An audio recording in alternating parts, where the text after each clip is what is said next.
Assalamualaikum, ahlan wa sahlan. Selamat datang ke channel Amirah Zahra.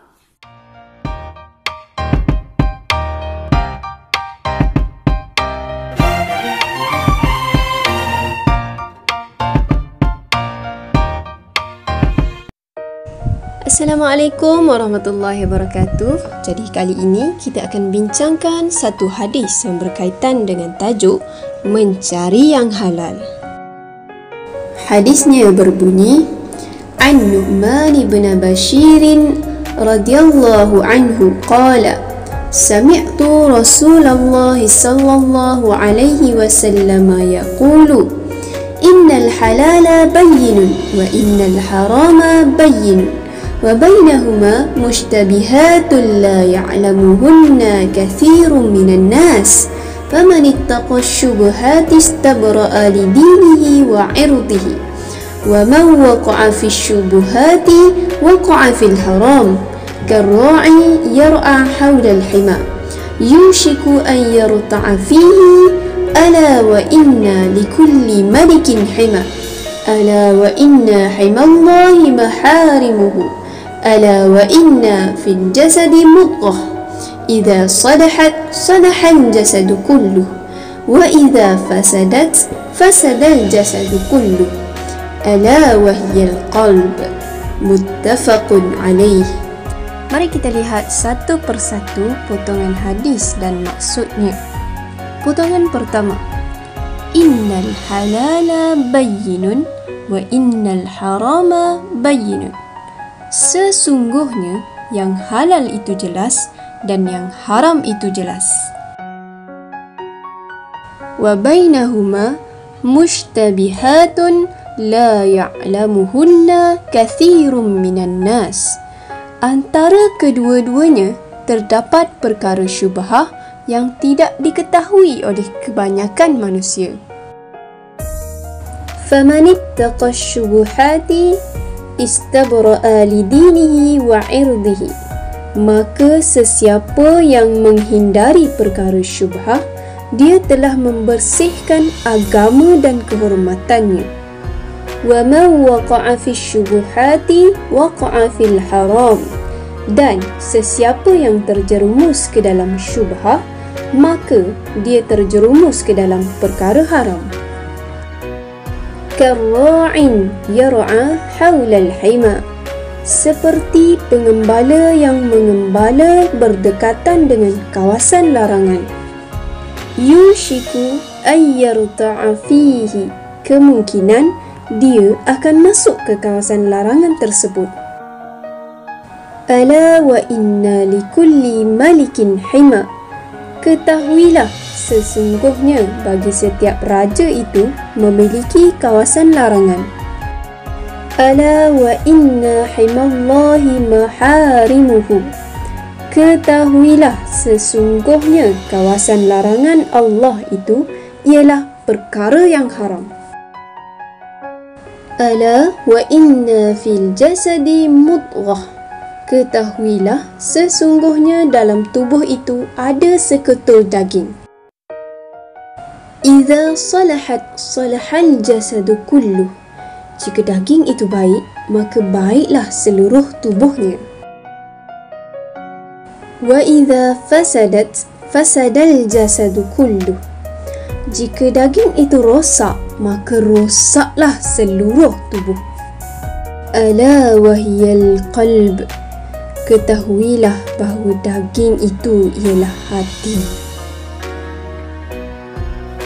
Jadi, apa maksud halal, haram dan syubhah? Halal ialah sesuatu perkara yang diharuskan oleh syarak. Antara contoh perkara yang halal ialah, yang pertama, haiwan yang disembelih dengan cara Islam. Yang kedua, pakaian yang menutup aurat. Yang ketiga, produk-produk pemakanan yang mempunyai tanda halal jakim. Berikut merupakan contoh halal jakim yang sebenar.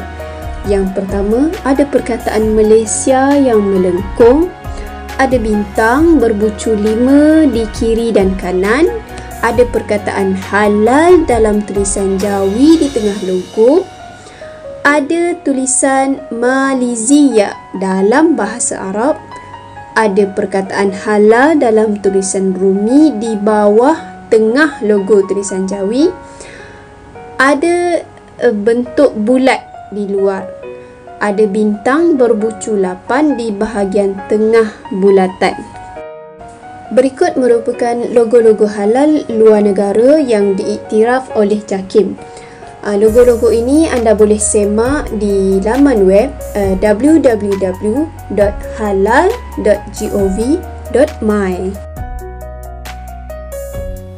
Haram pula ialah sesuatu yang dilarang oleh syarak.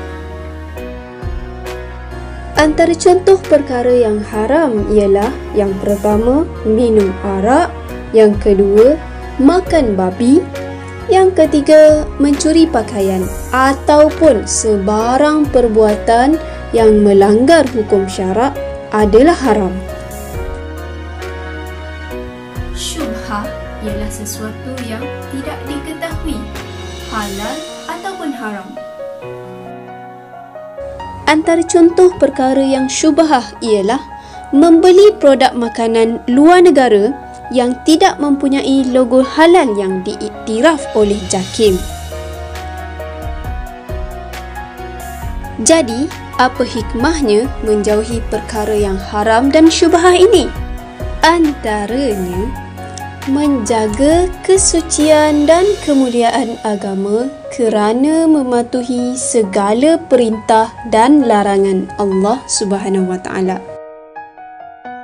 Dengan menjauhi perkara yang haram, kita juga dapat memelihara kesihatan badan daripada kemudaratan kerana menjauhi makanan beracun dan perbuatan yang memudaratkan. Kita juga dapat menjamin kewarasan akal daripada mabuk dan gila kerana tidak minum arak dan mengambil dadah. Kita juga dapat menjaga nasab dan maruah daripada rosak kerana tidak berzina dan menjauhi perbuatan yang menjerumuskan diri kepada perbuatan zina. Dan kita dapat memelihara harta daripada sumber yang haram dan diragui agar rezeki kita sentiasa diberkati Allah. Jadi apa peranan hati dalam kehidupan manusia? Hati merupakan pemimpin bagi badan. Apabila hati terpelihara, maka seluruh anggota badan akan terbimbing untuk melakukan kebaikan kerana Allah. Sebaliknya, apabila hati tidak terpelihara, maka anggota badan mudah untuk melakukan maksiat kepada Allah. Berikut merupakan ciri-ciri hati yang bersih dan hati yang rosak dari aspek iman. Hati yang bersih akan mematuhi segala perintah Allah Subhanahu Wa Taala dan sabar dengan tenang dengan segala ujian Allah. Dan apabila disebut nama Allah, gemetar hatinya. Manakala hati yang rosak akan sentiasa kufur dan ingkar dengan perintah Allah. Bahkan bila diuji, dia akan sentiasa berkeluh kesah. Dan hatinya akan sentiasa tertarik dengan hal-hal keduniaan semata-mata. Manakala dari aspek ilmu, hati yang bersih akan memahami perintah dan pengajaran daripada Allah Subhanahu Wa Taala dan akan berusaha untuk memahami kebenaran. Manakala hati yang rosak tak mahu terima kebenaran daripada Al-Quran dan akan sentiasa tenggelam dengan kejahilan dan kelalaian.